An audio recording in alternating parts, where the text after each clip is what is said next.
Kara akreplerinin zehirlerinin 1 litresi 10 milyon dolar. Zehirlerinin içerisinde ise 150 farklı protein türünün bulunduğu keşfedilmiş. Aynı zehri ağrı kesici ve kanser tedavisi içinde kullanıyorlar panzehir olarak. Kainatı bir kitap olarak ele alacak olursak bütün sayfalarında görülen bir delil, yardımlaşma delili. İşte bu hal ispat eder ki onlar kendi başlarına bu yardımlaşma faaliyetini yapmıyorlar. Biz ona la ilahe illallah diyoruz. Bugüne kadar 6 lemayı bitirdik. Bugün 7. lemayı okuyacağız. En son derste cüz, cüzi, kül, külli kavramlarını konuşmuştuk. Bunlar neydi, ne ifade ediyordu? Birisi birisine ismini verebiliyordu, diğeri veremiyordu. Hatırlıyorsunuz değil mi onları? Şimdi varlık sahasında bulunan milyonlarca canlı türü yaşamsal faaliyetlerini sürdürebilmek için ne yapıyorlar? Birbirleriyle sürekli bir irtibat, bir ilişki halinde. Yani buna ne deniyor? Ekolojik ilişki deniyor. Bu ekolojik ilişki içerisinde ise en dikkat çekeni birbirleri arasındaki yardımlaşma ilişkisi içerisinde bulunmaları. Yani biz kainat içerisindeki var olan mevcutata baktığımız zaman farklı farklı onlar arasında ilişkileri görebiliyoruz. Ama bunların en çok dikkat çekeni onlar arasındaki o yardımlaşma ilişkisi. Gerek cansız çevresi gerekse birbirleriyle varlıklar doğrudan ya da dolaylı olarak bu yardımlaşma faaliyeti içerisinde bulunuyorlar. Şimdi Firavun fareleri var. Duydunuz mu Firavun fareleri? Herkes duydu mu? Geçeyim o zaman. Bu Firavun fareleri özellikleri mesela ortalama 1 metre boyunda oldukları ifade ediliyor. Çok cesur ve inatçı bir yapıları var bunların. Belki bilmiyorum videolarına denk gelmişsinizdir. Cesur ve inatçı yapıları onları mesela kobra yılanına, daha sonra engerekli yılan gibi tehlikeli böyle. Ben hatta bir aslan ile kapışmasını izledim. Yani 1 metre kadar bir şey aslana kafa tuttu. Tehlikeli hayvanlara karşı bile kafa tutabiliyorlar. Bu Firavun fareleri neyle besleniyorlar? Firavun fareleri timsah yavrusunun olduğu yumurtalarla. Bunlardan çok keyif, lezzet alıyorlar. Daha sonra kuş, balık, kertenkele, yılan, kurbağa ve böceklerle beslenmelerini o şekilde tamamlıyorlar. Şimdi esas mesele şu. Bu Firavun fareleri ile yaban domuzları arasında enteresan bir ilişki var. O da şöyle, yaban domuzları biliyorsunuz kenelere çok maruz kalabilen hayvanlar. Kenelerden bezmiş bir durumda olan bir yaban domuzu tam böyle kaderine küsmek üzereyken, çünkü sürekli kaşıntı hali, sürekli kanını emiyor. Tam kaşıntı içerisinde kıvranırken sırtına, başına, hadi neyse bazı yerleri temas edebilir ama bir yaban domuzu sırtına temas edebilir mi? Edemez. Yani sırtını kaşıyamaz. Tam bu kenelerin hücumundan kıvranırken bir anda ona bu Firavun fareleri yetişiyor. Firavun fareleri yaban domuzu üstündeki kenelerin bildiğin avcısı yani. Ben videosuna denk geldim bunun da. Abi yaban domuzundaki keyfi göreceksin. Yani kocaman bir hayvan, üstünde 8-10 tane Firavun faresi sürekli inip çıkıyorlar. Üstünden sürekli bu keneleri temizliyorlar. Onların da besini o.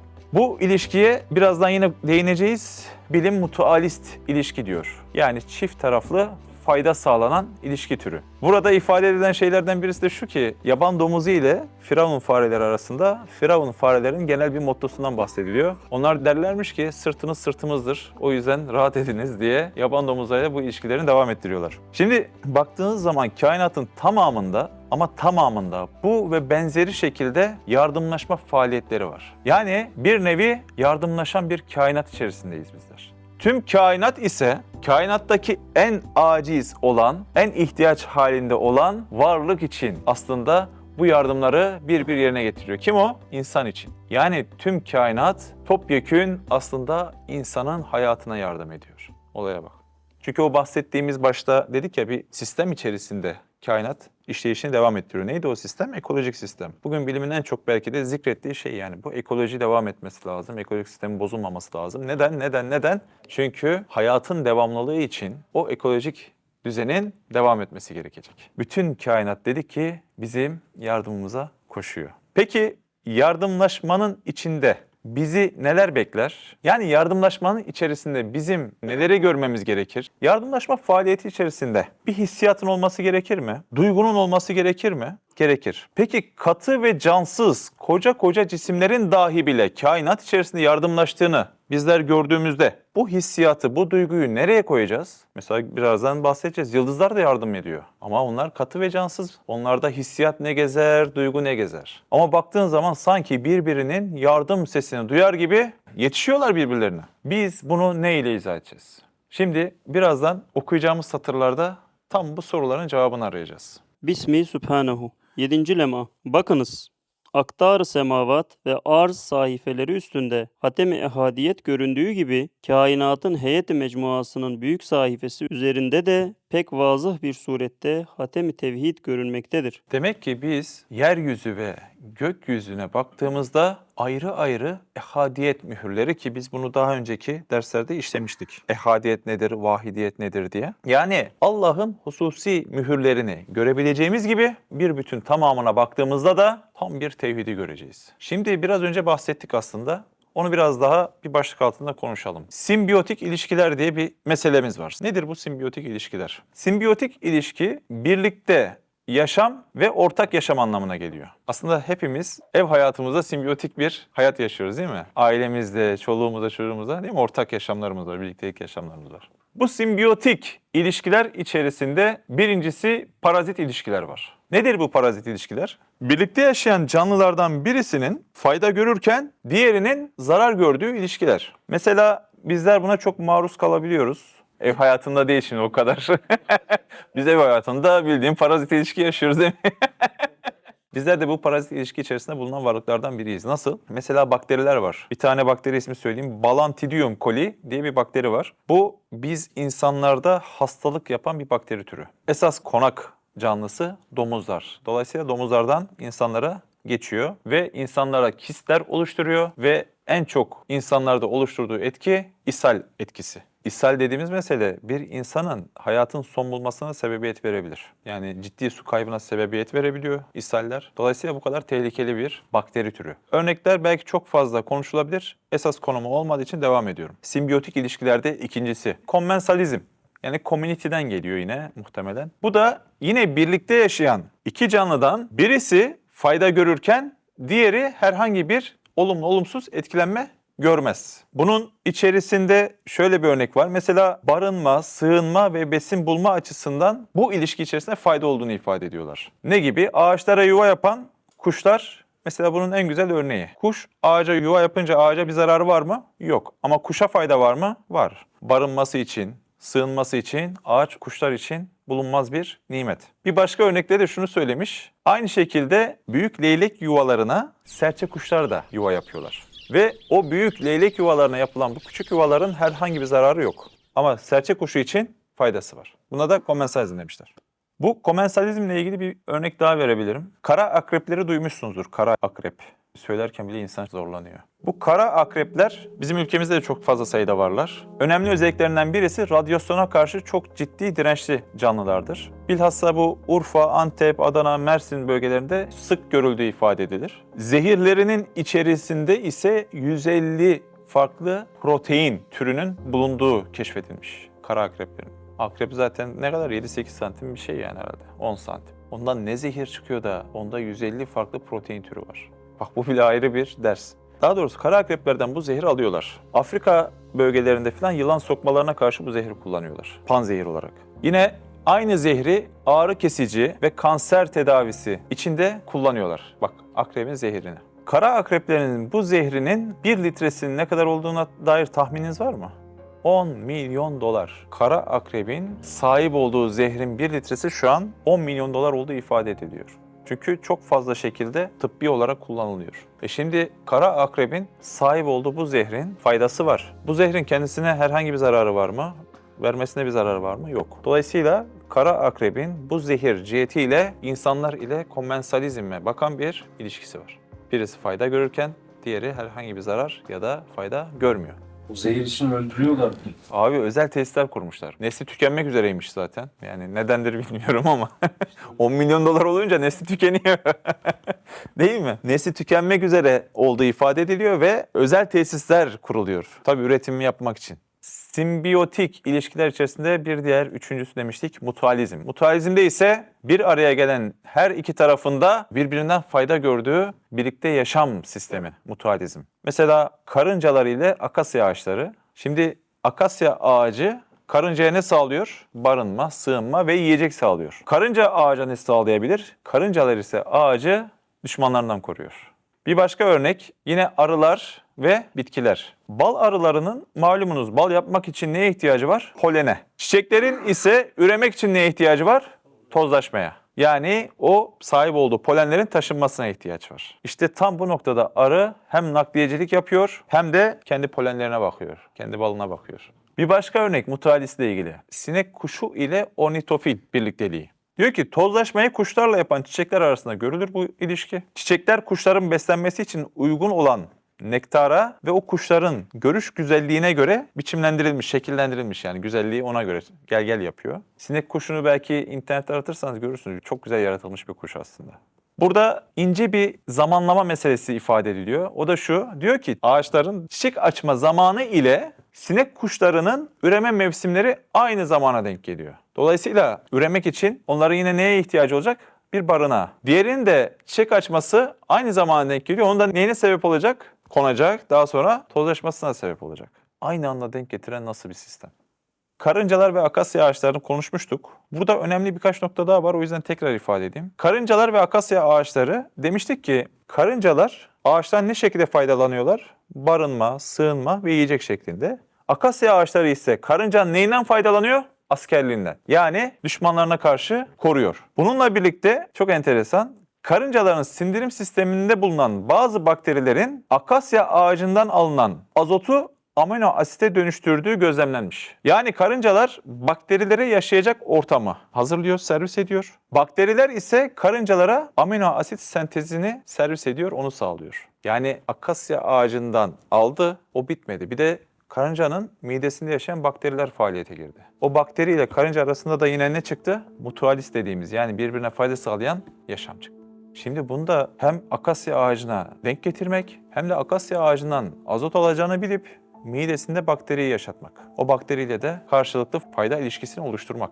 Bu karıncaya mı ait, akasya ağacına mı ait, bakteriye mi ait? Yani buradaki bu yardımlaşmanın sırrı kime ait? Bak hepsi birbiriyle bir yardımlaşma içerisinde. Bu yardımlaşma faaliyetine belki de mevcutta bulunan canlılardan çok daha fazla örnekler verilebilir. Bir diğer yaşam örneği, simbiyotik ilişki örneği mikorizalar. Bu mikorizalar da çoğumuzun belki bildiği, ormana gittiğimizde gördüğümüz bitkilerin kökleriyle mantarların oluşturduğu birliktelik. Burada mantar topraktaki var olan mineralleri bilhassa azotu daha etkin bir biçimde almasına yardımcı olurken bitki de mantara besin sağlar. Bu da yine mutualist bir yaşam örneği karşılıklı.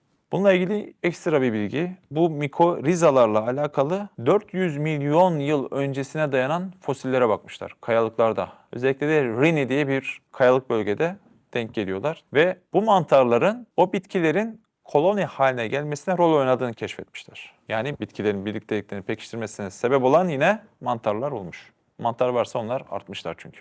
Şimdi bu bahsettiğimiz her bir olay içerisinde çok ayrı ince yardımlaşma faaliyetleri var. Yahu yardımlaşma için hissiyat ve duygunun olması gerekir. Biz öyle bilmiyor muyuz? Yani birisi birisine yardım ettiğinde ya ne kadar şefkatli adam, ne kadar merhametli bir adam demiyor muyuz? Peki bu şu ana kadar konuşabildiğimiz olaylar içerisinde hangisine merhametinden, şefkatinden bahsedebileceğiz? Ama baktığınız zaman her iki tarafında normalde olması gereken bir merhamete, şefkate dokunan eylemler var. Ağaç dediğin şey ruhsuz, karınca dediğin şey şuursuz. Nasıl olacak? Bu yardımlaşmak için birbirini tanımak yeter mi? Yetmez. Birbirini tanıyacak. Daha sonra birbirinin ihtiyacını bilmesi gerekecek. Peki birbirini tanıdı ve ihtiyacını bildi. Yeter mi? Yine yetmez. Birbirinin yardım seslerini, yardım nidalarını duyacak. Peki birbirini tanıdı, ihtiyacını bildi, yardım sesini işitti. Yeter mi? Yine yetmez. Bir de yardımlaşmanın olabilmesi için yardımla yetişmesi lazım. Eylemin netice bulabilmesi için. Kainatı bir kitap olarak ele alacak olursak bütün sayfalarında görülen bir delil, yardımlaşma delili. Her sayfasında okursunuz. Devam edelim mi? Bu yardımlaşmayı biraz daha anlamaya çalışalım.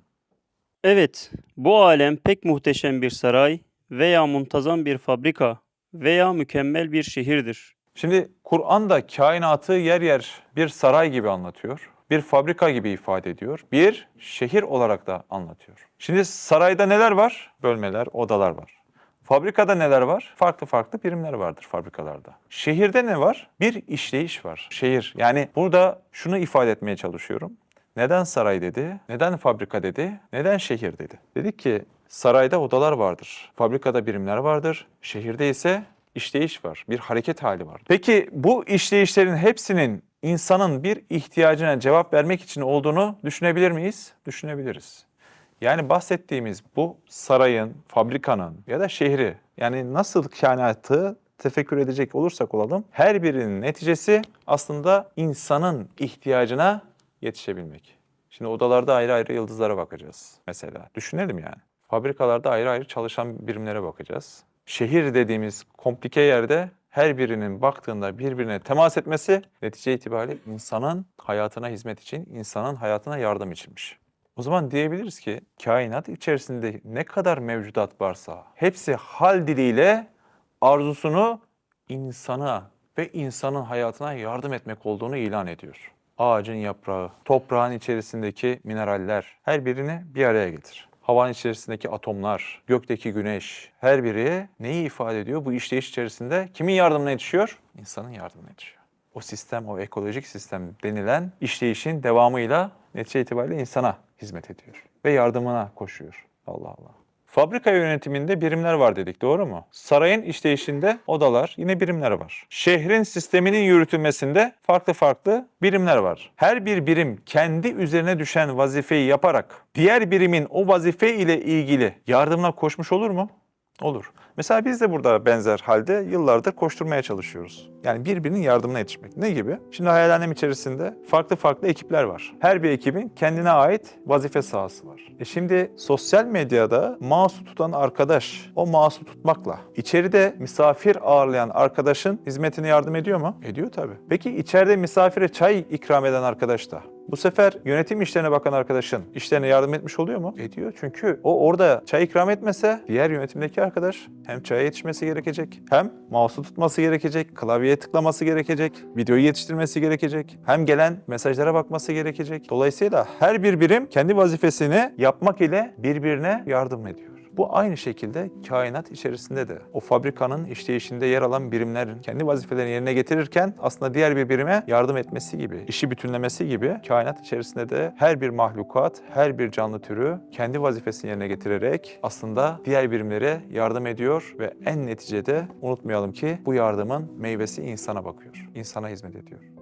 Şimdi hep şunu ifade ediyoruz ya, insan kainatın bir hülasası, yani bir prototipi gibi. Hani kendi bünyemizde, kendi sahip olduğumuz teçhizatlarda, organlardan bakacak olursak dahi bile her bir organın birbirine karşı aslında bir yardımı var. Birbirinin diğer vazifesini tamamlamış oluyor. Şimdi bu sistem burada böyleyse el verir ki kainatın hülasası olan ben de böyleyse kainatta ne şekilde işlettiriliyor aynı şekilde ki biz zaten biraz aslında oralara nazar etmeye çalışıyoruz. Bakış açımızı oralara çeviriyoruz. Devam edelim mi? Bu fabrikayı kainatın eczası, efradı ve envaı Neyi? Yani şu kainat fabrikasının sahip olduğu en küçük yapılar, onun sahip olduğu teçhizatlar, fertler, alet, edevatlar. Evet. alat ve edevatı arasında hakimane bir muarefe Muarefe yani tanımak. Yani birbirini tanıyacak bunlar diyor. Biz de daha demin onu bahsettik değil mi? Bir yardımlaşmanın olabilmesi için evvela birbirini tanıması lazım. Daha sonra birbirinin o yardım ihtiyacını bilmesi lazım. Sesini işitmesi lazım. Yeterli miydi? Değildi. Bir de en son o yardıma koşması lazım demiştik. Şimdi Üstad Bediüzzaman Hazretleri de o silsileyi açıklıyor. Diyor ki ilk başta bunların arasında çok hikmetli bir sanki tanışma varmış gibi. Yani akasya ağacı ile karınca arasında sanki bunlar birbirini tanıyor gibi.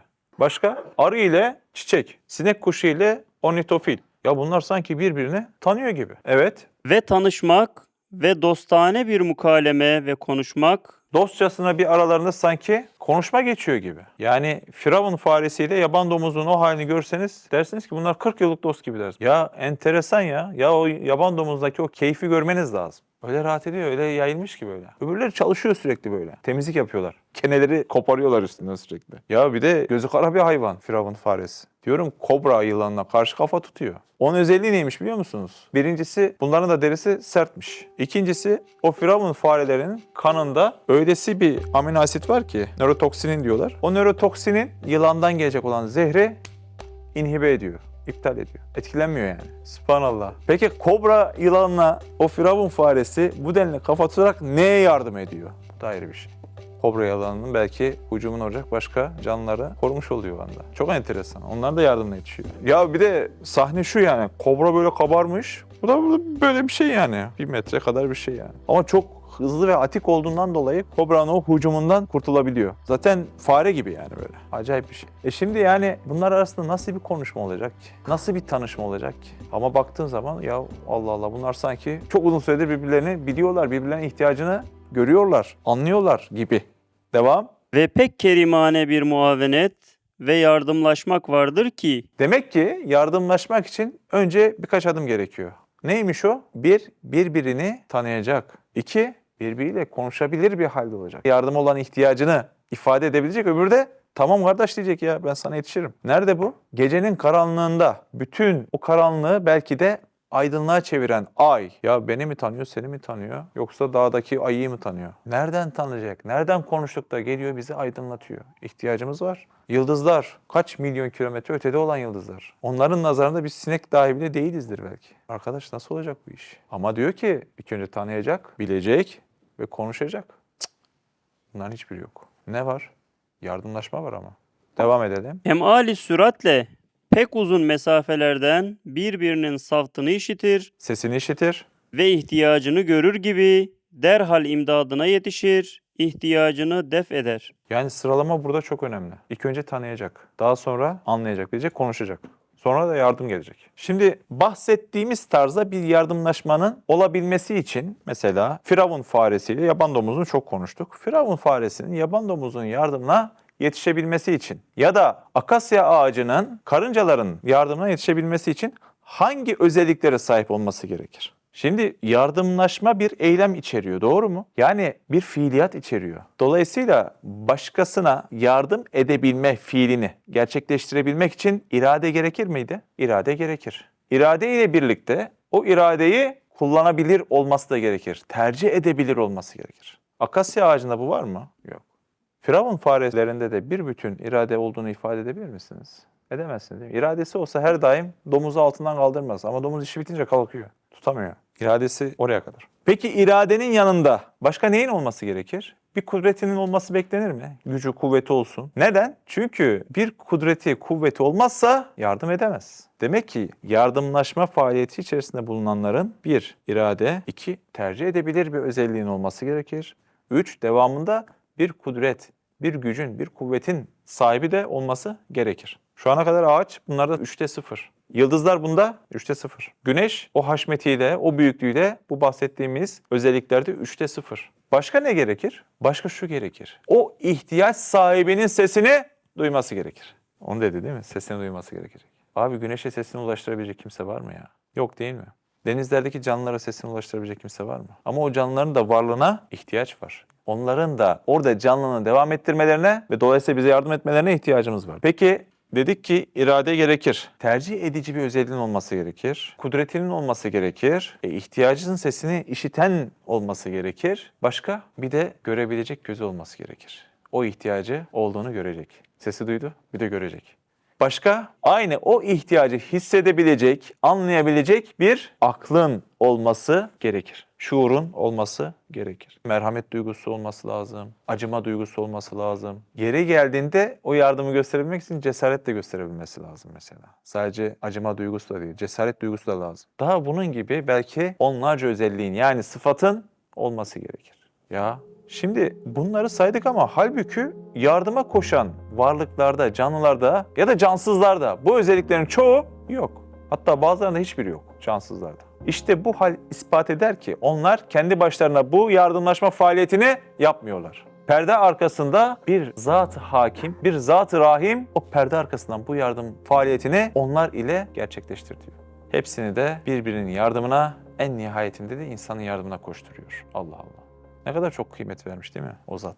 Devam edebiliriz. Evet, semadaki ecram ve yıldızların birbirine Ecram yani cansız cisimler. Baştan abi. Evet, semadaki ecram ve yıldızların birbirine ve arza verdikleri ziya, hararet, bilhassa arza yaptıkları sair yardımlarını görüyorsunuz. Cansız yıldızlar birbirlerine nasıl yardımda bulunuyorlar? Birbirlerine ne veriyorlar? Işık, ısı, çekme itme kuvveti gösteriyorlar. Mesela Güneş sistemi içerisinde o oluşan çekim kuvveti hayatın devamlılığı için olmazsa olmaz önemli kriterlerden birisi. Hatta ve hatta geçen birkaç gün önce bir habere denk geldim. Çok büyük bir cismin Güneş sistemi içerisine girdiği ifade ediliyormuş.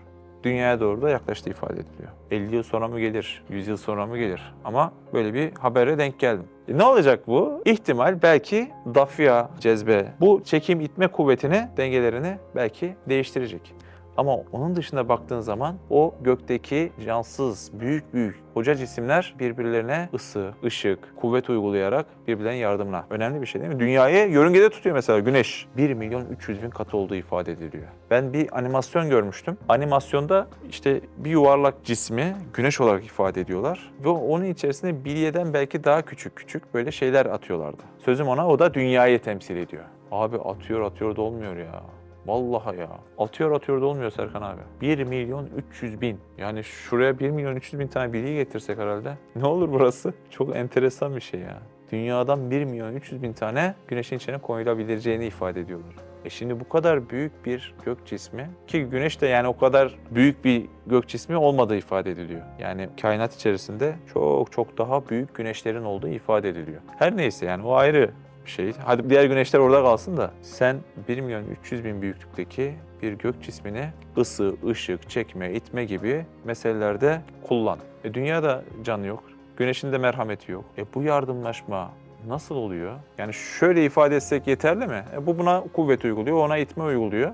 O da ona ısı ışık veriyor ara ara. Bu kadar ifade etmekle yeterli mi yani? Neden yapacak? Bu hadiselerin niyesi, nedeni ne olabilir? Ya burada aslında işte iş bitiyor. Tamam, neden? Bu soruların cevabı bize Allah'ı tanıtıyor aslında. Neden? Neden ya? Şimdi güneş neden böyle bir hizmete girsin? Dünya neden böyle bir zillete düşsün?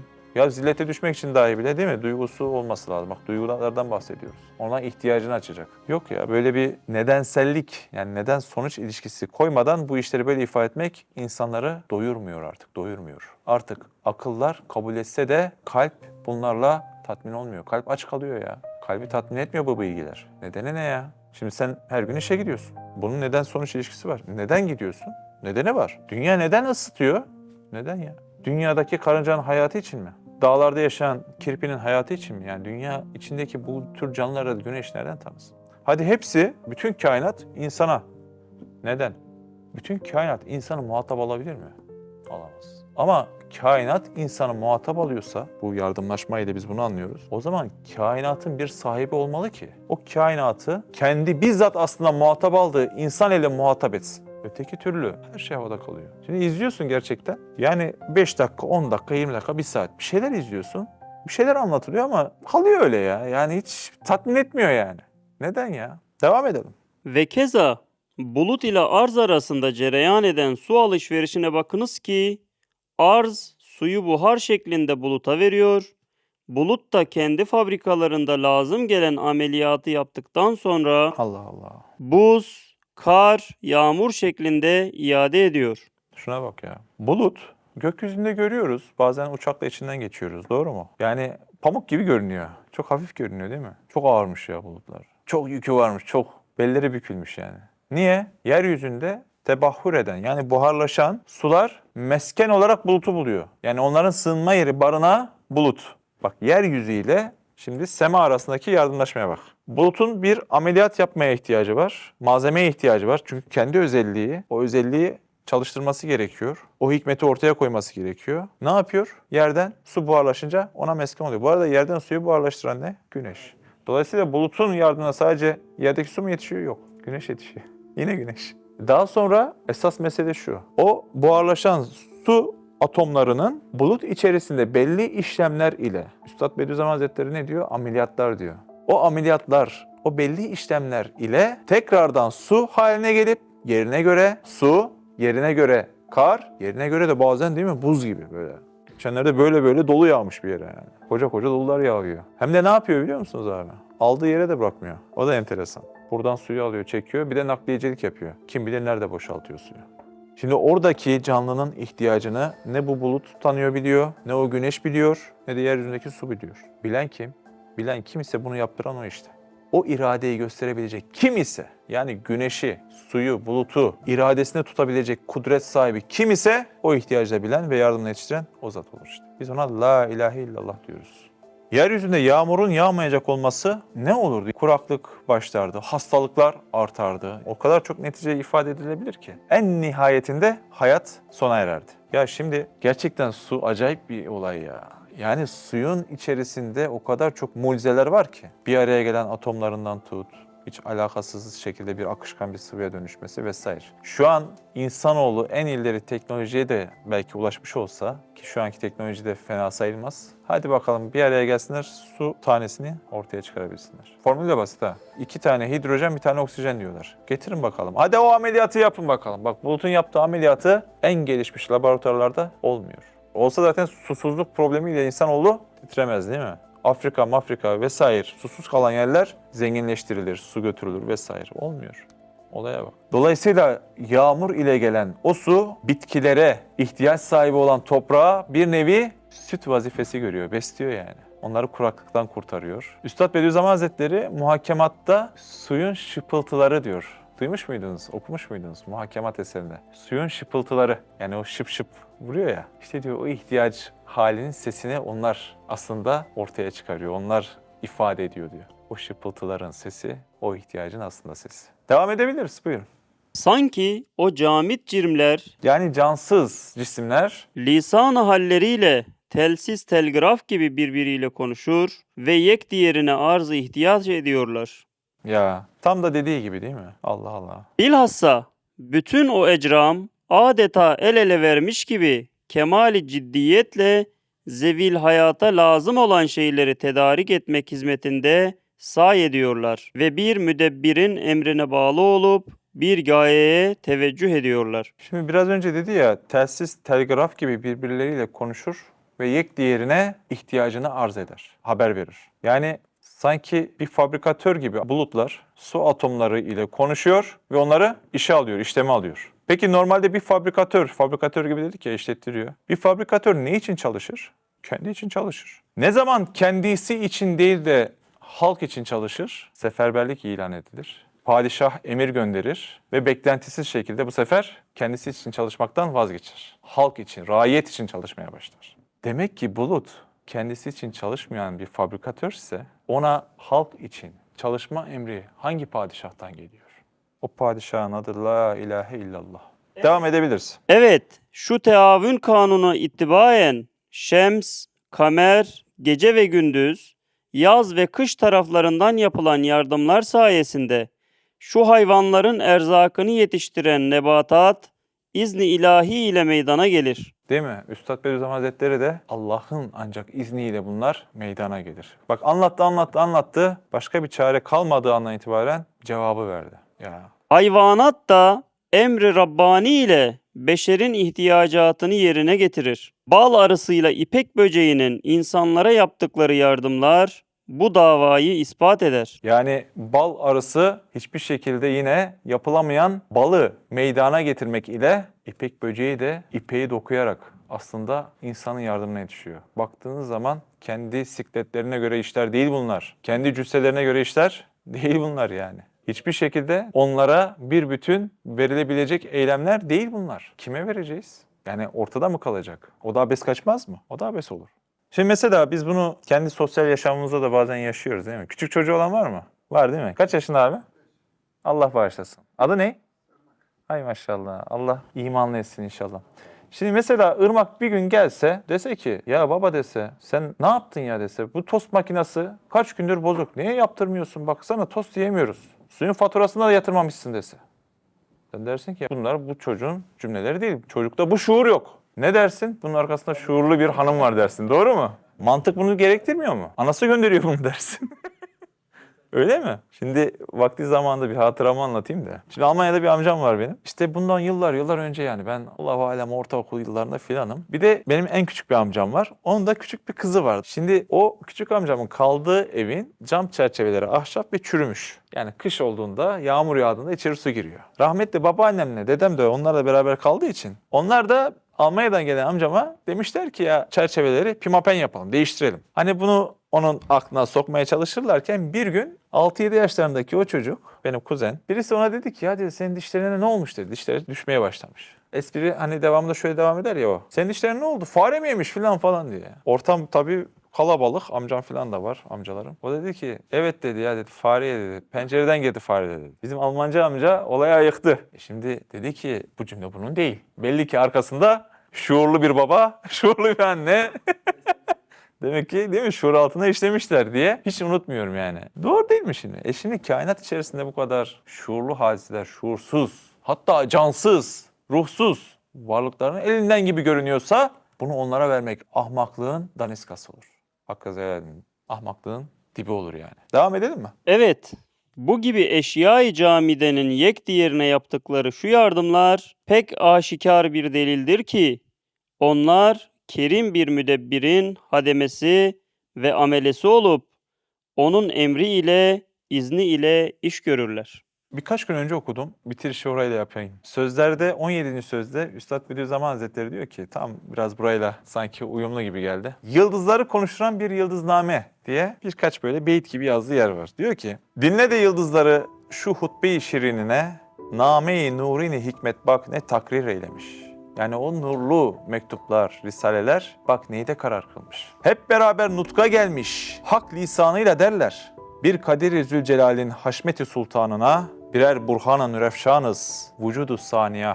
Hem vahdete hem kudrete şahitleriz biz. Yani o yıldızların aslında dile geldiğinde ifade ettikleri şeye bak. Şu zemin yüzünü yaldızlayan Nazil'in mucizatı çün melek seyranına bu semanın arza bakan, cennete dikkat eden binler müdakkik gözleriz biz.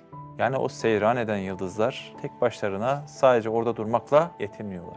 Dile gelseler diyecekler ki biz şu yeryüzüne temaşa eden aslında birer bürhanlarız. Üstümüzde yanımızda onlara mesken olan, daha şuurlu onları takip eden, izleyen başka bürhanlara da bine izleyecekler. Ne onlar? Ruhaniler, melekler. Subhaneke la ilme lena illa me allamtena inneke entel alimul hakim. Ve ahiret davahum enilhamdülillahi rabbil alemin. El Fatiha me'as salavat. Çok acayip aslında bunun gibi mektuplar, deliller var. Allah bize de hidayet versin, hidayetimizi arttırsın cümlemizin ki hikmet nazarıyla bunlara bakıp hikmetini anlayabilelim. Yani bunun hikmetini anlayamamak ya da gördüğü bir şeyin manasını okuyamamak bizim için kayıp. Ahiret adına kayıp. Şimdi dünya adına kaybedince üzülüyoruz. Ahiret adına kaybettiğimizde şu an hala hissetmiyoruz. Çünkü imanımızdaki o sığlıktan ötürü neyi nasıl kaybettiğimizin farkında değiliz. Bir vakit namazında dahi bile. Velev ki bir sabah namazı kaçıyorsa neyi kaçırdığımızın hakikat anlamında farkına varsak var ya o günü yakarız da bir bütün o günü oruçla, ibadette geçiririz. Anlamıyoruz. İmanda sığ kalışımız, imandaki nazarımızın derinleşmemesi bizi sığ bıraktığından dolayı sanki bunlar böyle. Bazen de sanki şey gibi geliyor yani bunları böyle kabul etmemiz Allah'ın da böyle kabul edeceği sanki bizde öyle bir zan oluşturuyor. İnşallah suizana girmiyoruzdur. Yani Allah da bunu böyle kabul ediyor. Zorundaymış gibi geliyor sanki. Mehmet abi de diyor ya bazen sanki Allah zorundaymış gibi konuşuyorsunuz diyor ya. Değil gerçekten. Bizim de bazı hal ve tavırlarımız, bazı şeyleri böyle abesiyetten görmemiz haşa ya da adiyetten görmemiz sanki olması gerekiyormuş gibi geliyor. Ya da Allah'ın bizi böyle kabul etmesi sanki gerekiyormuş gibi geliyor haşa. Dünyaya sineğin kanadı kadar değer vermediğini ifade ediyor. Yeri gelir her şeyi siler. O yüzden ne yapıp ne edip kendimizi Allah'a sevdirmemiz lazım. Ne yapıp ne edip Allah'ın marziyatını yani bizlerden razı olmasını murad ederek bir hayat geçirebilmek için mücadele etmemiz lazım. Allah'ın esmasına ne kadar çok şuurlu bir şekilde elde edebilirsek, yani o esmaları ne kadar çok elde edebilirsek o kadar çok meyve yiyeceğiz. Allah'ın bugün teavün dediğimiz yardımlaşma mührüne dair bir esmalarını tefekkür ettik. Yani bunun kıymeti o kadar önemli ki. Şurada bir saat bir şeyi kafa yormaya çalıştık. Herkes böyle katılmaya çalıştı. Bu o kadar kıymetli bir şey ki. Bir saat tefekkür, bir yıl nafile ibadetten daha önde olabilir. Bu hadise dayanıyor. Demek ki bir saat tefekkür etmek o kadar kolay bir iş değil. Kolay olsa bir yıl aralıksız nafile ibadet edebilir mi bir insan? Bak ondan daha önde diyor. Demek ki 1 saat odaklanarak tefekkür edip oradan meyve alabilmek kolay bir şey değil. Şu derslerde esas gaye o olması lazım bizim için. Bir meyve alalım. Bir tefekkürü çalıştırma, tefekkür etme yeteneğimizi, değil mi, o pasını alma için şu dersler bence çok kıymetli oluyor. Her ne olursa olsun yani. Bazı dersler böyle kısa olur, bazı dersler uzun olur. Hiç problem değil. Yani hangi ders ne olursa olsun, bu cumartesi günkü kürsü dersleri de olur. Onlar da acayip insanlarda etki oluşturuyor. Mehmet abinin çok sevdiğim bir sözü var. Biraz da böyle bazen tefekkür edince ürkütüyor. Diyor ki yani buradaki bir kelimelik fark diyor marifete dair, Allah'ı tanımaya dair yani. Bir kelimelik fark ahirette sonsuz açılacak diyor mesafeyi. Orada her şey sonsuza bakıyor ya. Orada kapatılmayacak yani o fark. O yüzden bir kelimeye talip olmak lazım. Marifete dair, Allah'ı tanımaya dair bir kelime, bir harfe talip olmak lazım.